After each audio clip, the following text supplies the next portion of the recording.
Modern aviation में हर flight एक कैलकुलेटेड ऑपरेशन होता है। Exact procedures, safety checks, trained crew और हाईली मॉनिटर्ड एयर स्पेस। लेकिन कभी कभी वो जितना प्रिडिक्टेबल होता नजर आता है उतना प्रिडिक्टेबल नहीं होता। ये स्टोरी एक ऐसे ही रूटीन फ्लाइट की है जिसका नाम दुनिया ने कभी नहीं बुला। एक फ्लाइट जो एक नॉर्मल जर्नी से निकलकर एक अनएक्सप्लेन्ड मिस्ट्री बन गई। ये कहानी है एक मॉडर्न पैसेंजर जेट की जो रूटीन इंटरनेशनल फ्लाइट के लिए टेक ऑफ करता है और फिर अचानक रडार स्क्रीन से वैनिश हो जाता है। न डिस्ट्रेस कॉल, न विजुअल कॉन्टैक्ट, न एग्जैक्ट क्रैश लोकेशन, सिर्फ silence. Airport personal, family members, investigators और एयर ट्रैफिक कंट्रोलर्स सभी ने उस प्लेन का लास्ट मोमेंट देखा, फिर शांति। ये इंसिडेंट एविएशन हिस्ट्री की सबसे पजलिंग केसेस में से एक बना रहा। आइए जानते हैं क्या हुआ इस इंसिडेंट में। 8 मार्च 2014 को कुआलालंपुर इंटरनेशनल एयरपोर्ट पर सुबह के वक्त एक scheduled long haul flight Beijing के लिए प्रिपेयर हो रही थी। ये फ्लाइट एक wide body long range aircraft थी जो कमर्शियल एविएशन में हाईली रिलायबल मानी जाती थी। Pre flight maintenance teams aircraft को थरली चेक करते, फ्यूल कैलकुलेशन कंप्लीट था, वेदर रिपोर्ट्स इंडिकेट कर रहे थे कि विजिबिलिटी क्लियर है और विंड्स मैनेजेबल हैं। कॉकपिट क्रू अपने ऑर्डर्स और फ्लाइट प्लान को कंफर्म कर रहे थे, डॉक्यूमेंटेशन फिलअप था, कार्गो लोडेड था और पैसेंजर्स अपने सीट्स पर बैठ चुके थे। Cabin crew safety announcement repeat कर रहे थे, seat belts, oxygen mask, emergency exits सब चेक हो रहा था। एयरक्राफ्ट का पुश बैक क्लियरेंस दिया गया। टैक्सी वे पर मूव होते वक्त पायलट्स एक दूसरे से कामली कम्युनिकेशन करते हुए फ्लाइट कंट्रोल्स और सिस्टम इंडिकेटर्स चेक कर रहे थे। Engines stable power settings show कर रहे थे। रनवे के एंड पर टेक ऑफ रोल स्मूथ और कंट्रोल्ड था और फिर ये एयरक्राफ्ट हवा में लिफ्ट ऑफ हो गया। एक नॉर्मल और अनइवेंटफुल टेक ऑफ जैसा हर इंटरनेशनल फ्लाइट में होता है। एयरक्राफ्ट इनिशियल क्लाइंब के दौरान परफेक्टली ऑन ट्रैक था। एयर ट्रैफिक कंट्रोलर्स रेडियो पे क्लियर इंस्ट्रक्शंस दे रहे थे और कॉकपिट से क्लियर कंफर्मेशंस आ रहे थे। ट्रांसपॉन्डर जो एयरक्राफ्ट की आइडेंटिटी और ऑल्टीट्यूड ट्रांसमिट करता है, एक्टिव था। रडार स्क्रीन्स पर फ्लाइट हाईली विजिबल थी। Controllers real time location, speed और हेडिंग मॉनिटर कर रहे थे। कोई अनयूजुअल सिग्नल, वार्निंग या अलर्ट रिसीव नहीं हुआ था। सब कुछ टेक्स्ट बुक प्रोसीजर के मुताबिक चल रहा था। फ्लाइट का अर्ली फेज बिल्कुल अनइवेंटफुल था, जितना एक लॉन्ग हॉल जर्नी का पहला हिस्सा एक्सपेक्ट किया जाता है। कोई अबनॉर्मल सिस्टम फॉल्ट नहीं, कोई वेदर डिविएशन नहीं, पैसेंजर कैबिन में कोई अनयूजुअल अनाउंसमेंट नहीं। क्रू स्टैंडर्ड सर्विस रूटीन में बिजी थे, सब टीम मेंबर्स काम थे। ये फेज इमेजिन करने वालों को नॉर्मल ही लगता, एक फ्लाइट जो प्लान के हिसाब से अपना रूट फॉलो कर रहा है। फिर आता है routine air space boundary hand of. Air traffic control दो अलग रीजन्स के बीच कोऑर्डिनेशन रन करता है। जब फ्लाइट एक रीजन से निकलकर दूसरे रीजन में एंटर होती है, फ्रीक्वेंसी चेंज होती है। कंट्रोलर्स रेडियो इंस्ट्रक्शंस पास करते, कॉकपिट नई फ्रीक्वेंसी पे कांटेक्ट कंफर्म करता। ये रूटीन मॉडर्न एविएशन का बेसिक पार्ट है, डेली थाउजेंड्स फ्लाइट्स में होता है। इस केस में कॉकपिट एक नई फ्रीक्वेंसी पे सक्सेसफुली ट्रांसफर हुआ। लास्ट रिकॉर्डेड रेडियो मैसेज काम और प्रोफेशनल था। कोई पैनिक, कोई अनयूजुअल टोन, सिर्फ एक नॉर्मल एक्नॉलेजमेंट। ये कम्युनिकेशन ऑफिशियल रिकॉर्ड्स में लॉग्ड है, क्लियर, प्रिसाइज और काम। फिर 2 मिनट बाद एयरक्राफ्ट का ट्रांसपॉन्डर सिग्नल डिसअपीयर हो गया।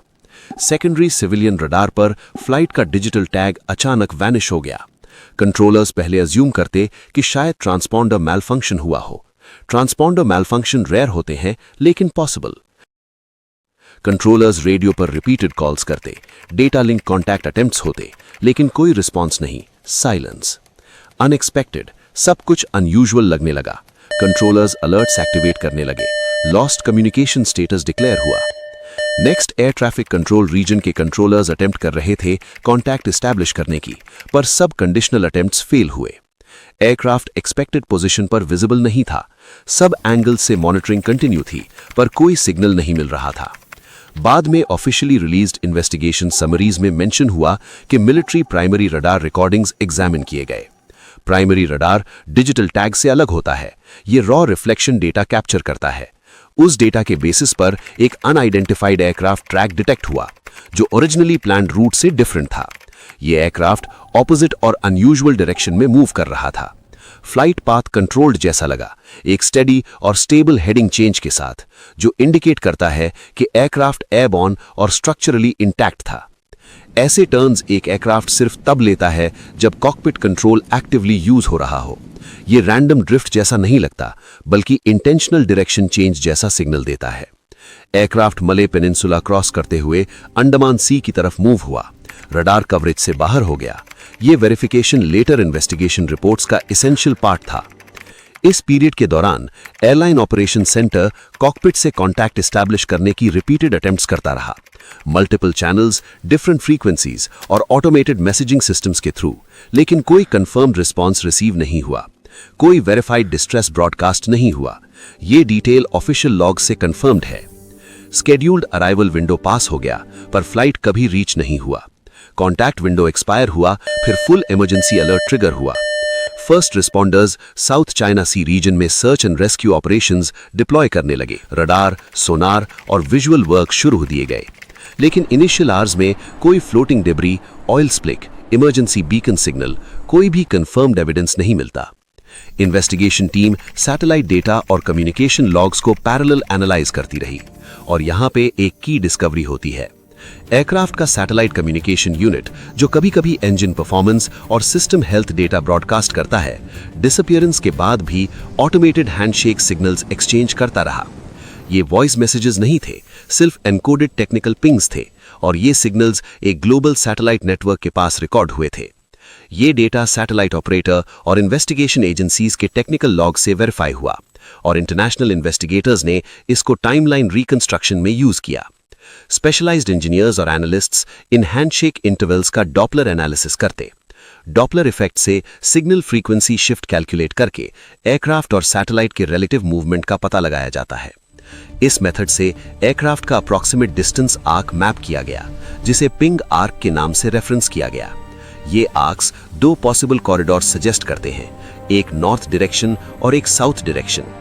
इन्वेस्टिगेटर्स दोनों कॉरिडोर्स को फर्दर फिल्टर करते। नॉर्दर्न पाथ को अनलाइकली डिक्लेयर किया गया, क्योंकि एडिशनल रडार, विजुअल और सिस्टम कॉरिलेशन नॉर्थ रूट को सपोर्ट नहीं करता। Southern arc, southern Indian ocean direction most probable area बन जाता है। ये conclusion multiple national investigation authorities की पब्लिश्ड समरीज में डॉक्यूमेंटेड है। Search operations immediately southern Indian ocean की तरफ रीलोकेट होती है। ये रीजन दुनिया के सबसे रिमोट, डीप और हार्श मैरिटाइम एनवायरनमेंट में आता है। वेव्स हाई, स्टॉर्म्स फ्रीक्वेंट और अंडर वाटर टेरेन अनप्रिडिक्टेबल है। मल्टीनेशनल सर्च मिशन सोनार मैपिंग, साइड स्कैन इमेजिंग और अंडर वाटर व्हीकल्स डिप्लॉय करती है।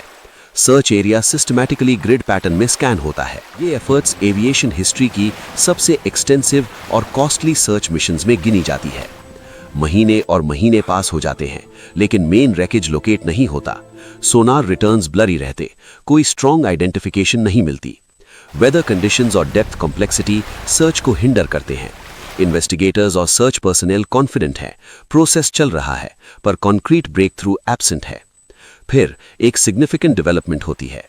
जुलाई 2015 के आसपास इंडियन ओशन के वेस्टर्न रीजन में एक रिमोट शोर लाइन पर एक लार्ज एयरक्राफ्ट कंपोनेंट वॉशअप होता है।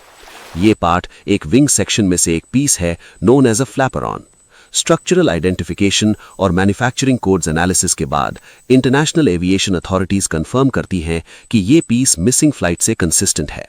ये वेरिफिकेशन फोरेंसिक कंपैरिजन के थ्रू होता है। Exact material composition, manufacturing codes और बोल्ट पैटर्न्स के बेसिस पर कंफर्म किया गया। ये डिस्कवरी फर्दर मोमेंटम देती है सर्च एफर्ट्स को, और फिर over the next months and years कुछ और डिब्री फ्रैगमेंट्स डिस्टेंट शोर लाइंस और आइलैंड बीचेस पर मिलते हैं। कुछ साइट्स अफ्रीका के रिमोट कोस्ट लाइंस पर, कुछ स्मॉल इंडियन ओशन आइलैंड्स के पास। कुछ फ्रैगमेंट्स को ऑफिशियली आइडेंटिफाई किया जाता है consistent with missing aircraft structure. Ocean drift modelling experts ने यह स्टडी किया कि डिब्री का मूवमेंट कैसे हो सकता है। ये modelling real ocean current data, wind patterns और वेव डायनामिक्स पर बेस्ड है।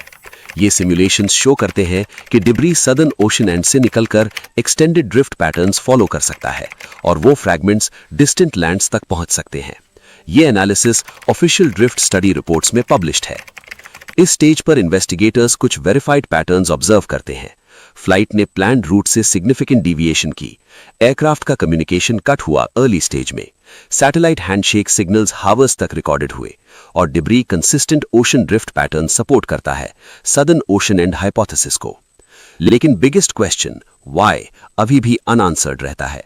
Official multinational safety investigation report clearly state करती है कि अवेलेबल फिजिकल एविडेंस इनसफिशिएंट है exact chain of events conclusively determine करने के लिए। इसीलिए मल्टीपल सिनारियोज एग्जामिन किए गए, लेकिन किसी एक को फाइनल कॉज डिक्लेयर नहीं किया गया। एक scenario deliberate course diversion consider करता है क्योंकि रडार ट्रैक कंट्रोल्ड हेडिंग जैसा लगता था, लेकिन ऑफिशियल रिपोर्ट किसी इंडिविजुअल इंटेंट को कंफर्म नहीं करती। एक सिनारियो ऑनबोर्ड फायर या इलेक्ट्रिकल फेलियर की पॉसिबिलिटीज एक्सप्लोर करता है, जिससे कम्युनिकेशन और नेविगेशन सिस्टम्स फेल हो सकते थे, लेकिन फिजिकल रेकेज प्रूफ उस हाइपोथेसिस को कंक्लूसिवली सपोर्ट नहीं करता। एक और सिनारियो कैबिन डिप्रेशराइजेशन और क्रू इनकैपेसिटेशन का भी इंक्लूड होता है, जहां क्रू अनकॉन्शियस हो जाती और एयरक्राफ्ट ऑटो पायलट पे कंटिन्यू करके फ्यूल एग्जॉस्शन तक फ्लाई करता। एविएशन साइंस में हाइपोक्सिया का डॉक्यूमेंटेड मैकेनिज्म है, लेकिन यहां पर वेरीफाइड एविडेंस एब्सेंट है। इन्वेस्टिगेटर्स रिपीटेडली कॉशन की स्पेकुलेशन सेपरेट होना चाहिए एक्चुअल वेरीफाइड डेटा से। ये प्रिंसिपल ऑफिशियल डॉक्यूमेंट्स में क्लियरली स्टेटेड है स्पेकुलेशन और कंफर्मेशन को डिफरेंशिएट करने के लिए। इस इंसिडेंट के बाद ग्लोबल एविएशन कम्युनिटी ने फ्लाइट ट्रैकिंग और डिस्ट्रेस कम्युनिकेशन स्टैंडर्ड्स को रिव्यू किया। न्यू रिकमेंडेशंस इंट्रोड्यूस की गईं, जैसे मोर फ्रीक्वेंट पोजीशन रिपोर्टिंग और इंप्रूव्ड इमरजेंसी ट्रैकिंग सिस्टम्स, ताकि फ्यूचर में सिमिलर अनट्रेसेबल सिचुएशंस प्रिवेंट हो सकें। पैसेंजर्स की फैमिलीज और लव्ड वंस क्लोजर की डिमांड करती रहीं। इंडिपेंडेंट एनालिस्ट्स सैटेलाइट डेटा और ऑल्टरनेटिव ड्रिफ्ट सिमुलेशंस का रीएनालिसिस कंटिन्यू करते रहे। कुछ प्राइवेट मिशंस प्रपोज हुए जिससे डेब्री और रैकेज लोकेट किया जा सके, पर कंफर्म्ड रैकेज अभी तक लोकेट नहीं हुआ। Aviation investigation normally flight data recorders और कॉकपिट वॉइस रिकॉर्डर्स पर डिपेंड करती है, जो क्रैश साइट से मिलते हैं। बिना मेन रैकेज के ये रिकॉर्डर्स एब्सेंट हो जाते हैं और डेफिनेटिव टाइमलाइन इनकम्प्लीट रह जाता है। एक नॉर्मल फ्लाइट, रिलायबल एयरक्राफ्ट, काम कम्युनिकेशन, पीसफुल फर्स्ट मिनट्स, फिर साइलेंस। मिस्ट्री का मतलब जरूरी नहीं कंस्पिरेसी हो, कभी कभी इसका मतलब इनकम्प्लीट फिजिकल एविडेंस होता है। ऑफिशियल स्टैंस अभी भी है केस अनरिजॉल्व्ड है। अगर फ्यूचर में मेन रैकेज लोकेट होता है और रिकॉर्डर्स मिलते हैं, तब फाइनल आंसर्स मिल सकते हैं। तब तक ये एविएशन हिस्ट्री का एक ओपन चैप्टर है। 239 पैसेंजर्स और क्रू एक नॉर्मल जर्नी पर निकले। उनका last known path radar arcs और सैटेलाइट सिग्नल से रिकंस्ट्रक्ट हुआ, लेकिन उनके फाइनल मोमेंट्स का एग्जैक्ट सीक्वेंस अभी तक अननोन है, और शायद इसी अनसर्टेनिटी की वजह से ये केस आज भी दुनिया भर के रिसर्चर्स, एनालिस्ट्स और व्यूअर्स के दिमाग में एक अनआंसर्ड सिग्नल की तरह एको करता है, जो कभी फुली रिसीव नहीं हुआ। जहां